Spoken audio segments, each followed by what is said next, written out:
Hello class, today we're going to talk about section 3.4, which is direct variation. By the end of today's lesson, you will be able to graph direct variation equations and write and solve direct variation equations. Direct variation is an equation that follows the form y is equal to kx, where k cannot equal 0. So it'll look something like y is equal to negative 7x, or y is equal to 2/3 x. It's just going to be y is equal to some number in front of x. It will always go through the point 0, 0. If you look at the two examples that I gave up there, negative 7 times 0 is equal to 0, 2/3 times 0 is equal to 0. Any number times 0 is equal to 0, so that is why it is always going through the point 0, 0. And the other piece of vocab is the constant of variation. That is the fancy name for the k. So with that first example, negative 7 is the constant of variation. With the second example, 2/3 is the constant of variation. One thing to note about the constant of variation and slope. So if we are looking at from last section, remembering finding slope, we need x1, y1, x2, y2. Plugging them into our slope formula, we take y2 minus y1 over x2 minus x1, and I end up with an answer of 3/4. If you notice the direct variation equation that they give us, the constant of variation is 3/4 as well. So in a direct variation equation, the constant of variation is equal to the slope, or is the same thing as the slope. So we can use that to help us graph these equations. As indicated on the first slide, 0, 0 is always a point on our graph. So I can put that on automatically. Then we're going to use this idea of slope to help us find the second point on our line. So right now we have the equation y is equal to 2x. We need to turn that into a fraction. So I need to figure out 2 divided by something is equal to 2. In that case, it's 1. So if you have a whole number of some sort, you can always put the 1 on the bottom to turn it into a fraction. If your slope is already written as a fraction, you don't need to add in that over 1 part. So what that slope is telling us is that we are going 2 up and 1 over.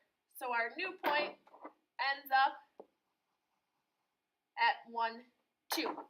So we have our second point, and then we can go ahead and graph that line. Again, when you're graphing, you're going to use a straight edge and go all the way through the entirety of the graph and add those arrows onto the end when you are done. So what we did here, we graphed 0, 0 first, turned our slope into a fraction because it was just a whole number. If it's already a fraction, you don't have to take that step. Use the slope to help us find the second point on the graph. Top number tells you up or down, bottom number tells you right or left, and then we connected those 2 points with our straight edge all the way through the graph, arrows on the end. Go ahead and try graphing this one on your own. Starting our point at 0, 0, going up 5, to the right 7, connecting our points and drawing in that line. If you have questions about that, please let me know when you get to class. The other thing we want to be able to do today is write direct variation equations based on word problems. If y varies directly with x and y is equal to 98 when x is equal to 14, find y when x is equal to negative 4. Key thing that it tells us is that it varies directly, which is a direct indication of direct variation.